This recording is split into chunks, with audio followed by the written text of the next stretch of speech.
ಕಥೆಗಳನ್ನು ಇಷ್ಟಪಡೋ ಎಲ್ಲರಿಗೂ ಕಥೆ ಅಂಗಡಿಗೆ ಸ್ವಾಗತ. ಅಡುಗೆ ಮನೆಗಷ್ಟೇ ಸೀಮಿತ ಆಗಿದ್ದ ಹಿರಣ್ಮಯಿ ಅದೇ ಅಡುಗೆ ಮನೆಯಿಂದ ಪುಟ್ಟದೊಂದು ಸಾಮ್ರಾಜ್ಯ ಕಟ್ಕೊಂಡಿದ್ದಾಳೆ. ಆದರೆ ಅವಳ ಗಂಡ ಯಾವುದೋ ತೊಂದರೆಯಲ್ಲಿ ಸಿಕ್ಕಾಕೊಂಡಿದ್ದಾನೆ. ಅದೇನು ಅಂತ ನೋಡೋಣ ಬನ್ನಿ. ಇಲ್ಲಿ ಕೂತ್ಕೊಳ್ರಿ. ನಿಮ್ಮ ಸಮಸ್ಯೆ ಏನು ಅಂತ ಇವಾಗ್ಲಾದ್ರೂ ಹೇಳ್ರಿ.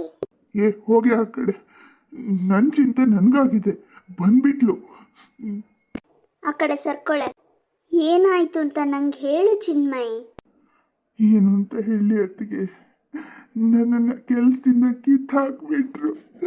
ಒಂದು ಚೂರು ಸುಳು ಕೊಡದೆ ಕೆಲಸದಿಂದ ಕಿತ್ತಾಕ್ಬಿಟ್ರು ಅತ್ತಿಗೆ. ಆಫೀಸಲ್ಲಿ ಗುಸುಗುಸು ನಡೀತಾ ಇತ್ತು. ಈಗ ಎಲ್ಲ ಲಾಸಲ್ಲಿ ನಡೀತಾ ಇದೆ ಕಂಪನಿ.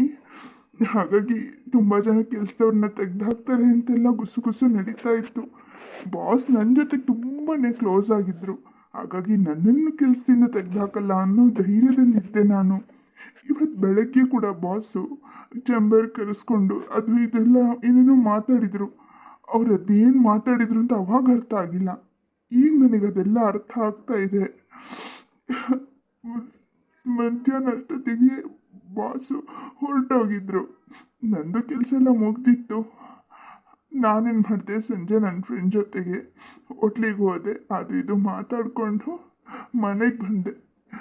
ಈಗ ಗಿರೀಶ್ ಫೋನ್ ಮಾಡಿದಾಗಲೇ ಗೊತ್ತಾಗಿದ್ದು ಬಾಸ್ ಮಧ್ಯಾಹ್ನನೇ ಎಲ್ರಿಗೂ ಮೇಲ್ ಕಳಿಸಿದ್ದಾರೆ. ನಾನು ಚೆಕ್ ಮಾಡಿರಲಿಲ್ಲ ಅಷ್ಟೇ. ಈಗ ನೋಡಿದ್ರೆ ನನ್ನನ್ನು ಕೆಲಸದಿಂದ ತೆಗೆದಾಕಿದ್ದಾರೆ. ವಾಟ್ಸಪ್ಪಲ್ಲಿ ಯಾಕೆ ಹೀಗೆ ಮಾಡಿದ್ದೀರಾ ಅಂತ ಮೆಸೇಜ್ ಕಳಿಸೋಣ ಅಂತ ನೋಡಿದರೆ ಅವರೇ ನನಗೆ ಮೆಸೇಜ್ ಕಳಿಸಿದ್ದಾರೆ. I am helpless, please forgive me ಅಂತೆಲ್ಲ ಏನೋ ಇಷ್ಟುದ್ದಕ್ಕೆ ಮೆಸೇಜ್ ಹಾಕಿದ್ದಾರೆ. ಅಯ್ಯೋ, ನಿನ್ನ ಕೆಲಸ ಕಳ್ಕೊಂಡ್ಯಾ? ನನಗಾದ್ರೂ ಸ್ವಲ್ಪ ಸಮಾಧಾನ ಇದೆ ಅತ್ತಿಗೆ. ಇರೋದಕ್ಕೆ ಮನೆ ಇದೆ, ನೀವು ಅಣ್ಣ ಇಬ್ಬರು ದುಡಿತೀರಾ. ನನಗೆ ಕೆಲಸ ಸಿಗೋವರೆಗೂ ಹೇಗೋ ಮನೆ ನಡೆಯುತ್ತೆ. ಆದರೆ ತುಂಬ ಜನರಿಗೆ ಅವ್ರ ಮೇಲೆ ಇಡೀ ಮನೆ ಜವಾಬ್ದಾರಿ ನಿಂತಿದೆ. ಅಂಥವ್ರಿಗೆ ತುಂಬ ಕಷ್ಟ ಅತ್ತಿಗೆ. ನಿನ್ನ ಮಾತಿನ ಅರ್ಥ ಏನು? ನೀನು ಕೆಲಸ ಕಳ್ಕೊಂಡಿರೋ ನೆಪದಲ್ಲಿ ಮನೇಲಿ ಆರಾಮಾಗಿರ್ಬೋದು, ದುಡಿಯೋಕ್ಕೆ ಹೇಗೋ ನಾನು ನಿಮ್ಮ ಅಣ್ಣ ಇದ್ದೀವಿ ಅಂತನಾ? ಅದೆಲ್ಲ ಆಗಲ್ಲ. ಅಯ್ಯೋ, ಹಾಗೆ ಹೇಳಿದ್ದಲ್ಲ ಅತ್ತಿಗೆ. ನಾನು ಕೆಲಸ ಖಂಡಿತ ಹುಡ್ಕೋತೀನಿ. ಅಂದರೆ ಅಲ್ಲಿವರೆಗೂ ಒಂದು ಸ್ವಲ್ಪ ಮನೆ ನಡೆಯುತ್ತಲ್ಲ ಅಂತ ಅರ್ಥದಲ್ಲಿ ಹೇಳಿದ್ದು. ನಿಮ್ಮ ಮೇಲೆ ನನ್ನ ಸಂಸಾರದ ಜವಾಬ್ದಾರಿ ಹಾಕೋದಿಲ್ಲ ಅತ್ತಿಗೆ.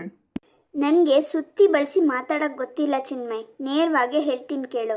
ಇಷ್ಟು ದಿನ ಮನೆ ಹೇಗೆ ನಡೀತಿತ್ತೋ ಹಾಗೇ ನಡೆದ್ರೆ ಸರಿ. ನಿನಗೆ ಕೆಲಸ ಇಲ್ಲ ಅಂತ ನೀನು ಮನೆ ಖರ್ಚಿಗೆ ಕೊಡದೆ ಹೋದರೆ ನಾವಂತೂ ಸಹಿಸ್ಕೊಂಡಿರಲ್ಲ. ನಮಗೂ ಸಾಕಷ್ಟು ಜವಾಬ್ದಾರಿ ಇದೆ. ಮಕ್ಕಳು ಇದ್ದಾರೆ, ಅವ್ರಿಗೆ ಓದಿಸ್ಬೇಕು, ಮುಂದೆ ಅವ್ರ ಮದುವೆ, ನಮ್ಮ ಸಂಸಾರದ ತಾಪತ್ರಯಗಳು 108 ಅದ್ರ ಜೊತೆಗೆ ನಿನ್ನ ಸಂಸಾರದ ಜವಾಬ್ದಾರಿ ಹೊರೋದಕ್ಕೆ ನನ್ನ ಕೈಲಾಗಲ್ಲ. ನೀನು ಇಷ್ಟು ದಿನ ಮನೆ ಖರ್ಚಿಗೆ ಹೇಗೆ ಕೊಡ್ತಾ ಇದೆಯೋ ಹಾಗೇ ಕೊಟ್ಟರೆ ನೀನು ಇಲ್ಲಿರ್ಬೋದು. ಇಲ್ಲ ಅಂದರೆ ಈ ಮನೆಯನ್ನು ಮಾರೋಣ, 2 ಪಾಲು ಮಾಡೋಣ. ನಿನ್ನ ಪಾಲು ನಿನಗೆ, ನಮ್ಮ ಪಾಲು ನಮಗೆ. ಸರಿಯಾಗಿ ಹೇಳಿದ್ಯಾ ಚಂದನ. ನೋಡ್ ಚಿನ್ಮಯ್, ನಿನಗೆ ಕೆಲಸ ಇಲ್ಲ ಅಂದರೆ ನಿನ್ನ ಜವಾಬ್ದಾರಿ, ನಿನ್ನ ಕುಟುಂಬದ ಜವಾಬ್ದಾರಿ ಹೊರೋಕೆ ನಾವು ಸಿದ್ಧರಿಲ್ಲ. ಹುಡ್ತಾ ಅಣ್ಣ ತಮ್ಮಂದ್ರು, ಬೆಳೀತಾ ದಯಾದಿಗಳು ಅನ್ನೋ ಗಾದೆ ಮಾತಿದೆಯಲ್ಲ, ಹಾಗೆ ನಿನ್ಗಷ್ಟೂ ಆಗಲ್ಲ ಅಂದರೆ ಈ ಮನೆನ 2 ಪಾಲು ಮಾಡೋಣ. ಅಂದರೆ ಈ ಮನೆನ ನಾವು ಕೊಂಡ್ಕೋತೀವಿ, ನಿನಗೆ ನಿನ್ನ ಪಾಲನ್ನು ಕೊಡ್ತೀವಿ, ತಗೊಂಡು ಹೋಗ್ತಾ ಇರೋ. ಅಣ್ಣ, ನೀನು ಹೀಗೆ ಹೇಳ್ತೀಯ? ನನ್ನ ಅಣ್ಣ ಆಗಿ ಇಂಥ ಸಮಯದಲ್ಲಿ ನನ್ನ ಕೈ ಬಿಡೋದು ಸರಿನಾ? ಇಂಥ ಸಮಯದಲ್ಲೇ ಅಲ್ಲದೆ ಇನ್ಯಾವಾಗಲೂ ಹೇಳೋದು? ಇಷ್ಟು ದಿನ ನೀನು ದುಡಿತಾ ಇದ್ದೆ, ಮನೆ ಖರ್ಚಿಗೆ ಕೊಡ್ತಾ ಇದ್ದೆ, ಎಲ್ಲರೂ ಖುಷಿಯಾಗಿದ್ವಿ. ಆವಾಗ ಇದೆಲ್ಲ ಹೇಳೋಕ್ಕಾಗತ್ತಾ? ಇವಾಗ ಹೇಳಬೇಕಾಗಿರೋ ಸಮಯ ಬಂದಿದೆ, ಹೇಳ್ತಾ ಇದ್ದೀವಿ. ನಿನ್ನ ಸಂಸಾರ ಜವಾಬ್ದಾರಿ ಹೊತ್ಕೊಂಡು ಕೂತ್ರೆ ನಾಳೆ ನಮ್ಗಳ ಗತಿ ಏನು? ಹಾಂ? ಇವರೆಲ್ಲರ ಮಾತು ಕೇಳಿ ಹಿರಣ್ಮಯಿಗೆ ತುಂಬಾ ಸಿಟ್ಟು ಬರುತ್ತೆ. ನಿಲ್ಲಿಸಿ, ಸಾಕು ಸಾಕು, ನೀವು ಮಾತಾಡಿದ್ದು ಸಾಕು. ಇವರು ಕೆಲಸ ಹೋಗಿದೆ ಅಂತ ದುಃಖದಲ್ಲಿದ್ದಾರೆ. ಈ ಹೊತ್ತಲ್ಲಿ ಸಮಾಧಾನ ಮಾಡೋದು ಬಿಟ್ಟು ಆಸ್ತಿಯಂತೆ, ಮನೆ ಖರ್ಚಂತೆ ಏನು ಹೇಳಬೇಕು ನಿಮ್ಮ ಬುದ್ಧಿಗೆ? ಹಾಂ, ನಿಮ್ಮಲ್ಲಿ ರಕ್ತ ಸಂಬಂಧಕ್ಕೆ, ಬಾಂಧವ್ಯಕ್ಕೆ, ಪ್ರೀತಿಗೆ ಬೆಲೆನೇ ಇಲ್ವಾ? ರಕ್ತ ಸಂಬಂಧ, ಬಾಂಧವ್ಯ, ಪ್ರೀತಿ, ಇನ್ನೊಂದು ಮತ್ತೊಂದು ಅಂತ ಯಾವುದೂ ಜೀವನ ನಡೆಸಲ್ಲ. ಜೀವನ ನಡೆಸೋದಕ್ಕೆ ದುಡ್ಡು ಬೇಕು, ದುಡ್ಡು. ಅಡುಗೆ ಮನೇಲಿ ಸೌಟ್ ತಿರ್ಸೋ ನಿನಗೆ ಇದೆಲ್ಲ ಹೇಗೆ ಅರ್ಥ ಆಗಬೇಕು? ಹೌದು, ನಿಮ್ಮ ಮಾತು ನಿಜ. ನನಗೆ ಸೌಟ್ ತಿರ್ಗ್ಸೋದು ಬಿಟ್ರೆ ಬೇರೇನೂ ಅರ್ಥ ಆಗಲ್ಲ. ನಿಮಗೆಲ್ಲದೂ ಅರ್ಥ ಆಗತ್ತಲ್ಲ. ನೀವಿಬ್ರು ಪ್ರಕಾಂಡ ಪಂಡಿತರಲ್ವಾ? ಹಾಗಾದ್ರೆ ನನ್ನ ಪ್ರಶ್ನೆಗೆ ಉತ್ತರ ಕೊಡಿ. ಈ ಮನೆನ ಪಾಲ್ ಮಾಡಿ ನಮ್ಮ ಪಾಲಿನ ದುಡ್ಡು ನಮಗೆ ಕೊಟ್ಟು ಮನೆ ನೀವು ಇಟ್ಕೋತೀರಾ? ಅದಕ್ಕಿಂತ ಮುಂಚೆ ನನ್ನ ದುಡ್ಡನ್ನ ಸೆಟಲ್ಮೆಂಟ್ ಮಾಡಿ. ನಿನ್ ದುಡ್ಡೇನೆ ಸೆಟಲ್ಮೆಂಟ್ ಮಾಡೋದು? ಈ ಮನೆಗೆ ಸೊಸೆಯಾಗಿ ಬಂದಾಗಿಂದ ಇವತ್ತಿನವರೆಗೂ ನಿಮಗೋಸ್ಕರ ನಾನು ಎಷ್ಟು ದುಡ್ದಿದ್ದೀನೋ ಅದನ್ನೆಲ್ಲ ಚುಕ್ತ ಮಾಡಿ. ಇವತ್ತೇ ಚುಕ್ತ ಮಾಡಬೇಕು. ಹಾ, ನಾವು ತಂದು ಹಾಕ್ತೀವಿ, ನೀನು ಮಾಡಿ ಹಾಕ್ದೆ ಅಂತ ಮಾತ್ರ ಹೇಳಬೇಡಿ. ನಮ್ಮ ಸಂಸಾರಕ್ಕೆ ನನ್ನ ಗಂಡ ತಂದು ಹಾಕ್ತಿದ್ರು, ಆದರೆ ನಿಮ್ಮ ಸಂಸಾರಕ್ಕೆ ನಾನು ದುಡ್ದಿದ್ದೀನಿ. ಲೆಕ್ಕ ಕೊಡ್ಲಾ? ಅಕ್ಕ, ನಿಮಗೆ ಅಡುಗೆ ಮಾಡಕ್ಕೆ ಬರಲ್ವಲ್ಲ? ಅಡುಗೆಯನ್ನು ಇಟ್ಕೊಂಡಿದ್ದಿದೆ ಎಷ್ಟು ಸಂಬಳ ಕೊಡ್ತಾ ಇದ್ರಿ ಪ್ರತಿ ತಿಂಗಳು? 20 ವರ್ಷದವರೆಗೂ ಆ ಸಂಬಳ ನೀವು ನನಗೆ ಕೊಟ್ಟಿದ್ದೀರಾ? ನಿಮ್ಗಳ ಬಟ್ಟೆನೆಲ್ಲ ಒಗೆದು ಒಣಗಿಸಿ ಐರನ್ ಮಾಡಿ ಕೊಡ್ತಿದ್ನಲ್ಲ, ಅದ್ರ ದುಡ್ಡು? ನಿಮ್ಮ ಮಕ್ಳು ಕೇರ್ ಟೇಕರ್ ಆಗಿದ್ನಲ್ಲ, ಅವರಿಗೆ ಸ್ನಾನ ಮಾಡಿಸೋದು, ಊಟ ಮಾಡಿಸೋದು, ಕತೆ ಹೇಳಿ ಮಲಗಿಸೋದು, ಸ್ಕೂಲಿಗೆ ಕರ್ಕೊಂಡು ಹೋಗೋದು, ಇದು ಒಂದು ಕಡೆ ಆದರೆ ಟ್ಯೂಷನ್ ಫೀಸು ಸುಮಾರು ವರ್ಷದವರೆಗೂ ನಾನು ಅವ್ರಿಗೆ ಟ್ಯೂಷನ್ ಮಾಡ್ತಿದ್ನಲ್ಲ, ಹೋಮ್ವರ್ಕ್ ಮಾಡಿಸ್ತಿದ್ನಲ್ಲ, ಎಕ್ಸಾಮಿಗೆಲ್ಲ ಪ್ರಿಪೇರ್ ಮಾಡ್ತಿದ್ನಲ್ಲ, ಆ ಟ್ಯೂಷನ್ ಫೀಸು. ಆಮೇಲೆ ಈ ಮನೇಲಿ ಅರ್ಧ ಭಾಗ ನಮ್ಮದು ಅಂತ ಹೇಳ್ತಿರಲ್ಲ, ಆ ಅರ್ಧ ಭಾಗನ ದಿನಾ ಕಸ ಗುಡಿಸಿ ಒರೆಸಿ ಕ್ಲೀನ್ ಮಾಡಿದ್ದು ಇದ್ರ ದುಡ್ಡು. ಆಮೇಲೆ ನಿಮಗೆ ಹುಷಾರಿಲ್ಲ ಅಂದಾಗ ಮನೆ ಮದ್ದು ಮಾಡಿದ್ದು, ನಿಮ್ಮ ಆರೈಕೆ ಮಾಡಿದ್ದು, ಇದ್ರೆಲ್ಲದ್ರ ದುಡ್ಡು ಬಡ್ಡಿ ಬಡ್ಡಿ ಸಮೇತ ಚುಕ್ತ ಮಾಡಿ. ಹಿರಣ್ಮಯಿ ಮಾತು ಕೇಳಿ ಚೇತನ್ ಮತ್ತೆ ಚಂದನ ಶಾಕ್ ಆಗಿಬಿಟ್ರು. ಹುಷಾರ್, ಇನ್ಮೇಲೆ ಮನೆ ಪಾಲಾಗಬೇಕು, ನಿನ್ನ ಸಂಸಾರ ನಿನಗೆ, ನನ್ನ ಸಂಸಾರ ನನಗೆ, ಅದು ಇದು ಅಂತೇನಾದರೂ ಮಾತಾಡಿದರೆ ಜಾಗ್ರತೆ. ಮೊದಲು ನನ್ನ ಬಿಲ್ ಸೆಟಲ್ಮೆಂಟ್ ಮಾಡಿ ಆಮೇಲೆ ಮುಂದಿನ ಕೆಲಸ ಮಾಡಿ, ಗೊತ್ತಾಯ್ತಲ್ಲ?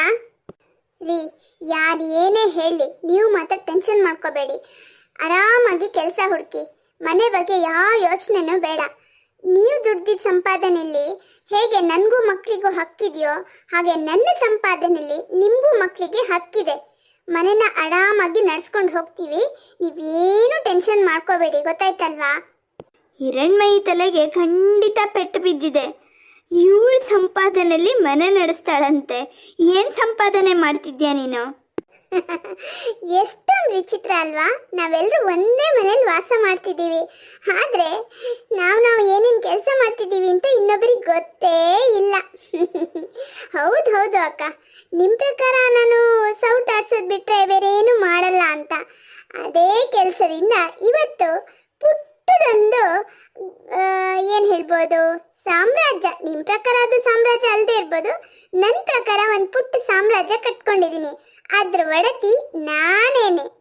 ಏನ್ ಹೇಳ್ತಿದ್ಯಾ ಹಿರಣ್ಮಯಿ? ಸರಿಯಾಗಿ ಬಿಡ್ಸಿ ಹೇಳು. ಇವಳ ತಲೆಗೆ ಪೆಟ್ಟು ಬಿದ್ದಿದೆ, ಏನೇನೋ ಮಾತಾಡ್ತಿದ್ದಾಳೆ.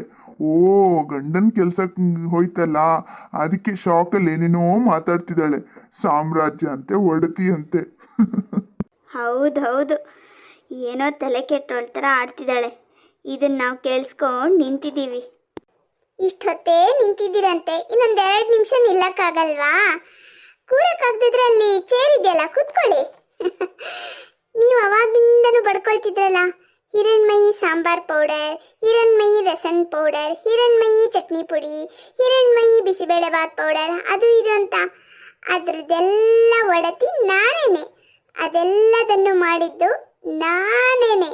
ನನ್ನ ಕೈಯಾರೆ ಬಂದಿರೋ ಪ್ರಾಡಕ್ಟ್ಸನ್ನು ನನಗೇ ತಂದ್ಕೊಟ್ಟಿದ್ದೀರ ನೀವು. ಇದಲ್ವಾ ವಿಚಿತ್ರ? ಅಷ್ಟೊತ್ತಿಗೆ ಗಾಯನ ಬರ್ತಾಳೆ.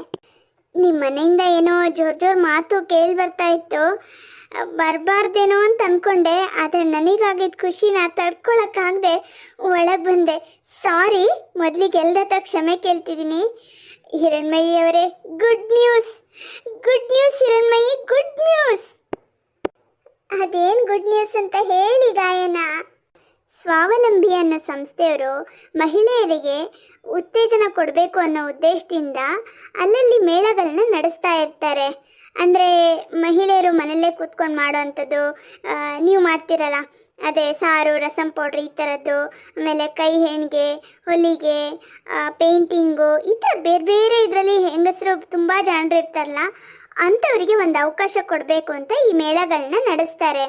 ಈ ಸಲ ನಮ್ಮೂರಲ್ಲಿ ಆ ಮೇಳ ಇದೆ ಅಂತ ಗೊತ್ತಾಯಿತು. ನಾನು ಇರಲಿ ನೋಡೋಣ ಅಂಥೇಳಿ ನಿಮ್ಮ ಹೆಸರಲ್ಲಿ ಒಂದು ಅರ್ಜಿ ಹಾಕಿದೆ. ಸ್ಯಾಂಕ್ಷನ್ ಆಗಿದೆ. ಇನ್ನು ಒಂದೇ ಒಂದು ತಿಂಗಳಿದೆ ಹಿರಣ್ಮಯಿ. ಅಷ್ಟರೊಳಗೆ ನೀವು ಎಲ್ಲ ಪ್ರಾಡಕ್ಟ್ಸ್ಗಳನ್ನ ರೆಡಿ ಮಾಡ್ಕೋಬೇಕು. ನಾನು ಕೂಡ ಬರ್ತೀನಿ ನಿಮ್ಗೆ ಹೆಲ್ಪ್ ಮಾಡೋಕ್ಕೆ. ಅಲ್ಲಿ ನಿಮ್ಮ ಪ್ರಾಡಕ್ಟ್ಸ್ಗಳು ಸೇಲ್ ಆದರೆ ತುಂಬ ಜನರಿಗೆ ನೀವು ರೀಚ್ ಆಗ್ತೀರಾ. ನಿಮಗಿನ್ನೂ ಒಳ್ಳೆ ಆದಾಯ ಬರುತ್ತೆ. ನೀವು ನಮ್ಮ ಭೂಮಿಕಾ ಅವ್ರ ಅಮ್ಮ ಅಲ್ವಾ? ಹೌದು ಸರ್, ನಾನು ಭೂಮಿಕಾ ಅವ್ರ ಅಮ್ಮ. ಹಿರಣ್ಮಯಿ ನನ್ನ ಬೆಸ್ಟ್ ಫ್ರೆಂಡು, ಕ್ಲೋಸ್ ಫ್ರೆಂಡು, ಅಕ್ಕ ಎಲ್ಲ ಆಗಿದ್ದಾರೆ. ಹೌದು ರೀ, ಗಾಯನ ಅವರು ನನ್ನ ಯಾವುದೋ ಜನ್ಮದ ಬಂಧು ಅಂತ ಕಾಣುತ್ತೆ. ತುಂಬ ಮೋಟಿವೇಟ್ ಮಾಡಿದ್ರು, ಸಪೋರ್ಟ್ ಮಾಡಿದರು. ನನ್ನೆಲ್ಲ ಏಳಿಗೆಗೆ ಅವರೇ ಕಾರಣ. ಇವತ್ತು ಅದೇನು ಹಿರಣ್ಮಯಿ ಪ್ರಾಡಕ್ಟ್ಸ್ಗಳಿದ್ದಾವೋ ಅದಕ್ಕೆಲ್ಲ ಮೂಲ ಕಾರಣ ಗಾಯನ ಅವರು. ಈಗ ನೋಡಿ ಹೊಸ ಒಂದು ಅಪರ್ಚುನಿಟಿ ತಂದಿದ್ದಾರೆ. ಆದರೆ ಇದನ್ನು ನಮ್ಮಿಬ್ಬರ ಕೈಲಿ ಹ್ಯಾಂಡಲ್ ಮಾಡೋದು ಕಷ್ಟ ಅನಿಸುತ್ತೆ. ನೀವು ನನಗೆ ಹೆಲ್ಪ್ ಮಾಡ್ತೀರಾ? ಖಂಡಿತ ಖಂಡಿತ ಹಿರಣ್ಮಯಿ, ನನ್ನ ಸಪೋರ್ಟ್ ಇನ್ಮೇಲೆ ಯಾವತ್ತೂ ನಿನಗಿರುತ್ತೆ. ನಿನ್ನ ಹತ್ರ ಮಾತಾಡ್ತಾ ನಂಗೆ ಒಂದು ಯೋಚನೆ ಬಂತು. ನಾನು ಇನ್ಮೇಲೆ ಎಲ್ಲೂ ಕೆಲಸ ಹುಡ್ಕಲ್ಲ, ನಿನಗೆ ಸಪೋರ್ಟ್ ಮಾಡ್ತೀನಿ, ನಿನಗೆ ಕೈ ಜೋಡಿಸ್ತೀನಿ. ನಾವಿಬ್ಬರೂ ಸೇರಿ ನಿನ್ನ ಹಿರಣ್ಮಯಿ ಪ್ರಾಡಕ್ಟ್ಸನ್ನು ಮತ್ತಷ್ಟು ಬೆಳೆಸೋಣ. ಆದರೆ ಅದಕ್ಕಿಂತ ಮುಂಚೆ ರೀ, ನೀವೇನು ಹೇಳಬೇಕು ಅಂತಿದ್ದೀರಾ ಅನ್ನೋದು ನನಗೆ ಗೊತ್ತು. ಅದೇನು ಬೇಡ, ಆಗಿದ್ದೆಲ್ಲ ಆಗೋಯ್ತು. ಇವತ್ತು ನೀವು ನನಗೆ ಸಪೋರ್ಟ್ ಮಾಡ್ತಿದ್ದೀರಲ್ಲ, ನಾನು ಅರ್ಧ ಗೆದ್ದಂತೇನೆ. ಇನ್ನು ನಮ್ಮ ಸಾಮ್ರಾಜ್ಯನ ಇನ್ನಷ್ಟು ದೊಡ್ಡದು ಮಾಡೋಣ. ಪ್ರೀತಿಯ ಬಂಧುಗಳೇ, ಕೇವಲ ಅಡುಗೆ ಮನೆಗಷ್ಟೇ ಸೀಮಿತ ಆಗಿದ್ದ ನಾನು ಇವತ್ತು ಹಿರಣ್ಮಯಿ ಪ್ರಾಡಕ್ಟ್ಸ್ನ ಓನರ್ ಆಗಿದ್ದೀನಿ. ಇದಕ್ಕೆಲ್ಲ ಮುಖ್ಯ ಕಾರಣ ಗಾಯನ ನನಗೆ ಮೋಟಿವೇಟ್ ಮಾಡದೇ ಇದ್ದಿದ್ರೆ ಇದ್ಯಾವುದೂ ಸಾಧ್ಯ ಆಗ್ತಾ ಇರಲಿಲ್ಲ. ಅವರ ಒಂದು ಪ್ರೋತ್ಸಾಹದ ಮಾತು ನನ್ನನ್ನು ಈ ಎತ್ತರಕ್ಕೆ ಬೆಳೆಸ್ತು. ಹಾಗೆ ನಮ್ಮ ಯಜಮಾನರು ಈಗ ನನಗೆ ಸಪೋರ್ಟ್ ಮಾಡೋ ಹಾಗೂ ಆಯಿತು. ಈಗ ನಿಮ್ಮ ಸರದಿ ಅದೇನು ಅಂತ ನಾನು ಹೇಳ್ತೀನಿ. ನೀವು ಕೂಡ ಹೆಚ್ಚು ಹೆಚ್ಚು ಲೈಕ್, ಶೇರ್, ಸಬ್ಸ್ಕ್ರೈಬ್ ಮಾಡೋ ಮೂಲಕ ಕಥೆ ಅಂಗಡಿಗೆ ಸಪೋರ್ಟ್ ಮಾಡಿ. ನಿಮ್ಮ ಪ್ರೀತಿಯ ಸಪೋರ್ಟ್ ಇದ್ದರೆ ಕಥೆ ಅಂಗಡಿ ಕೂಡ ಹೀಗೆ ಬೆಳೆಯುತ್ತೆ. ಆಶೀರ್ವಾದ ಮಾಡ್ತೀರಾ ಅಲ್ವಾ? ಇನ್ನೊಂದು ಚಂದದ ಕಥೆಯಲ್ಲಿ ಸಿಗೋಣ. ಧನ್ಯವಾದಗಳು.